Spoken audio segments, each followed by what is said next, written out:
जय श्री कृष्णा, जय श्री राधे। आप सभी का स्वागत है हरि का पंचांग चैनल पर। आज हल षष्ठी, जिसे ललही छठ कहते हैं, उसका व्रत है।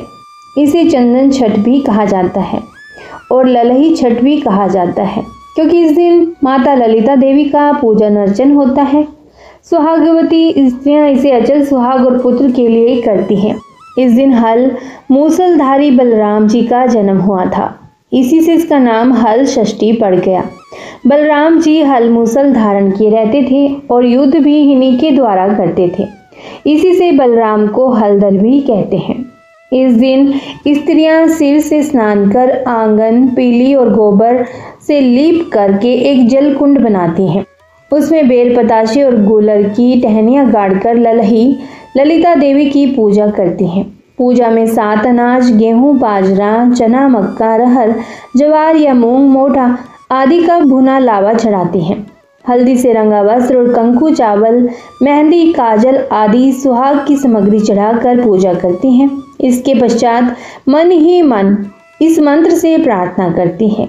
गंगा द्वारे पर कुशावर्ते वेल्व के नील पर्वत, स्नात्वा कनखले देवी हरम लब्धवती पारतम, ललिते सुमगे देवी सुख सौभाग्यदायिनी, अनंतम देहि सौभाग्यम, ब्रह्मम तुभ्यम नमो नमः। इसका अर्थ है, हे देवी, आपने गंगा द्वार, कुशावर्त, विल्वक, नीलपति पर्वत और कनखल तीर्थ में स्नान द्वारा शिवजी को पति रूप में पाकर के अचल सुहाग प्राप्त किया।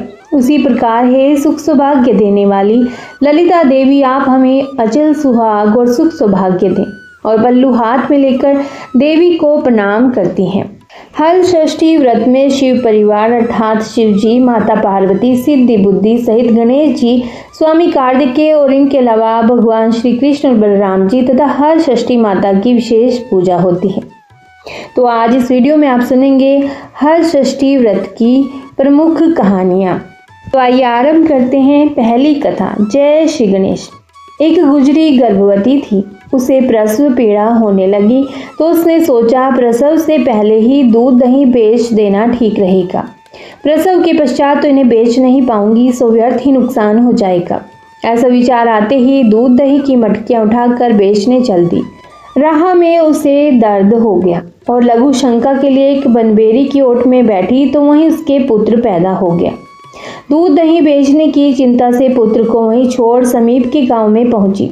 उस दिन हल षष्ठी थी, सो स्त्रियां गाय का दूध दही खाती न थी। उन्हें बच्चे की चिंता के कारण भैंस का दूध दही कहकर बेच दिया। जहां उसने बच्चे को छोड़ा था उसके समीप एक किसान खेत में हल चला रहा था।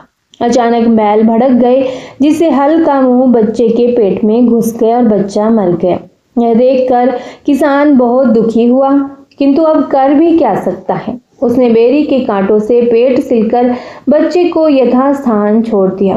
तभी गुजरी ने आकर बालक को मरा देख विचार किया, यह अवश्य अपने ही पापों का परिणाम है। हल षष्ठी के व्रत में स्त्रियों को गाय भैंस के मिश्रित दूध को भैंस का बताकर बेच देने का पाप, झूठ बोलने का पाप के दोष के कारण और नव प्रसूता के कारण हुई छूत का दूध बेचने का दोष, इन सब के कारण ही यह दशा हुई है।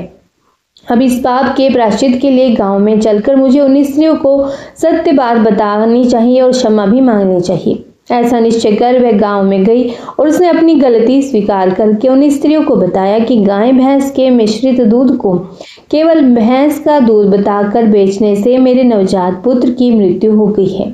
सभी ने उसे क्षमा करते हुए आशीर्वाद दिया। उस आशीर्वाद के फलस्वरूप उसका पुत्र जीवित हो गया। तभी से वह भी हल षष्ठी मनाने लगी। अब उसका जीवन सुखमय हो गया। बोलिए हल षष्ठी माता की जय। आइए अब सुनते हैं दूसरी कथा। एक साहूकार की पत्नी ऋतुस्राव में यानी कि रजस्वला होते हुए सब जगह हाथ लगाती थी। खाना बनाती, पानी भरती, सब काम कर लेती थी। कुछ दिन बाद उसके एक पुत्र हुआ और बड़ा होने पर उसकी शादी भी कर दी। पुत्र की शादी के कुछ दिन बाद ही साहूकारनी और साहूकार की मृत्यु हो गई। मृत्यु के बाद साहूकार तो बैल बना और साहूकारनी कुतिया। वे दोनों अपने बेटे के घर पर ही पहुंच गए। बेटा बैल से खूब काम लेता था। दिन भर खेत में जोतता और कुएं में से पानी निकलवाता था। कुतिया उसके घर की रखवाली करती थी। जब उनको वहां 1 साल हो गया तो उस लड़के के पिता का श्राद्ध आया। श्राद्ध के दिन खूब पकवान बनाए गए, उनमें खीर भी बनाई गई। खीर को ठंडा करने के लिए एक थाली में फैलाकर रख दिया गया। उसी समय चील उड़ती हुई आई, जिसके मुंह में मरा हुआ सर्प था, और वह सर्प उसके मुंह से छूट गया और खीर में गिर गया। यह सब कुतिया ने देख लिया। कुतिया सोचने लगी कि जो कोई भी इस खीर को खाएगा वो मर जाएगा, तब क्या करना चाहिए। कुतिया यह सोच ही रही थी कि भीतर से लड़के की बहू उठकर आई तो कुतिया ने खीर में मुंह दे दिया। जब लड़के की बहू ने देखा कि कुतिया ने खीर में मुंह दे दिया है तो वह डंडा लेकर कुतिया के पीछे भागी। भागती कुतिया को उसने ऐसा डंडा मारा कि उसकी पीठ की हड्डी टूट गई। जब रात हुई तो कुतिया बैल के पास आई और बोली, आज तो तुम्हारा श्राद्ध था, तुम्हें खूब भोजन मिला होगा। इस पर बैल बोला, मुझे तो आज कुछ भी नहीं मिला है, दिन भर खेत में ही काम पर लगा रहा हूँ। कुतिया बोली, जो श्राद्ध की खीर बनाई थी उसमें चील ने सर्प डाल दिया था। मैंने पुत्र बहू को बचाने के लिए उस खीर में मुंह डाल दिया तो बहू ने पीठ पर ऐसा डंडा मारा कि मेरी तो पीठ की हड्डी ही टूट गई। इसमें बहुत दर्द हो रहा है, कुछ खाने को भी नहीं मिला। यह सब बात बहू ने सुन लिया। उसने कुतिया और बैल की सब बातें अपने पति से कही। तब लड़के ने ज्योतिषियों को बुलाकर पूछा कि मेरे माता पिता किस योनि में हैं। तब ज्योतिषी ने कहा, तुम्हारे यहाँ जो बैल है वही तुम्हारे पिता है, और जो तुम्हारे यहाँ कुतिया है वह तुम्हारी माँ है। लड़का बोला, इनका कैसे उद्धार हो। पंडितों ने कहा, तुम अपनी कुंवारी लड़की से उपछट का व्रत भादवा बदी छठ को करवा दो। अब वो अर्घ दे, तब जहाँ से पानी गिरे वहाँ इन्हें खड़ा कर देना, इससे इनकी ये जून छूट जाएगी। तेरी माँ ऋतुस्राव में सब कुछ सोती थी, सारी चीजों में हाथ लगाती थी, इसी कारण इनको ये जून मिली है, और इसी वजह से तेरे पिताजी को भी इसके साथ कष्ट भोगना पड़ रहा है। साहूकार के लड़के ने अपनी लड़की से व्रत करवाया। अर्घ का पानी बहकर छत की नाली से जहाँ गिरा वहाँ उन्हें खड़ा कर दिया। इससे उन दोनों को मोक्ष मिल गया। हे उपछट माता, उनको मोक्ष दिया वैसा हमारा भी करना, किंतु जैसा दोष उन्हें लगा वैसा किसी के भी मत लगाना। कहानी के कहने वाले सुनने वाले सबका भला करना। इसके बाद गणेश जी की कहानी भी कहनी चाहिए। उपछट के चांद को अर्घ देते समय भी चांदी की कोई चीज हाथ में लेनी चाहिए, जैसे कि अंगूठी या फिर अन्य कोई चांदी की चीज, और कहानी सुने हुए आंखें हाथ में लेकर ही अर्घ देना चाहिए। इसके बाद खाना खाना चाहिए। रात भर चांद ना उगे तो सूरज को अर्घ देकर दूसरे दिन खाना खा लेना चाहिए। ये अब सुनते हैं गणेश जी की कथा। एक बुढ़िया माई थी, उसकी एक छोटी सी पोती थी। एक बार गणेश जी का मेला भरा तो लड़की ने अपनी दादी से कहा, दादी माँ, मैं भी मेले में जाऊंगी। दादी ने कहा, बेटा तू छोटी बच्ची है, तुझे कौन संभालेगा, मेले में दब दबाकर मर जाएगी। पर वो नहीं मानी। हारकर दादी ने 4 लड्डू चूरमे के बनाकर लड़की के साथ बांधे और कहा, बेटा पहले विनायक जी के भोग लगाना, फिर खाना। लड़की गणेश जी के मंदिर में जाकर बैठ गई और कहने लगी, हे विनायक जी, 2 लड्डू तुझको, 2 लड्डू मुझको, खाए तो खा, नहीं तो चारों ही गटकाऊं। इस प्रकार शाम हो गई। मेला बिछड़ने लगा, लेकिन गणेश जी लड्डू खाने नहीं आए।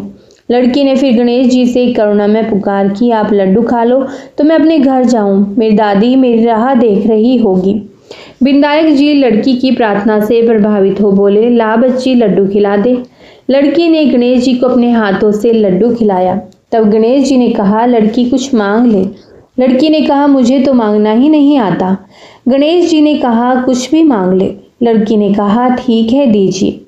गेहूं की गाड़ी दें, घी का चरू दें, रिमझिम करते सिर से पांव तक के गहने दे, चटके की चाल दे, पटके की मौत दे, दादी की आंखें दे, महल मालिया जाली झरोके दे, पूत पालने साई सेज में, गोद भतीजा थाली भरी जूतों की दे, कोने भरी लाठी की, गाय गवाड़े भैंस बाड़े दे, दूध कढ़ाई चढ़ने को रथ, सोने के लिए सोड़ पलंग दे।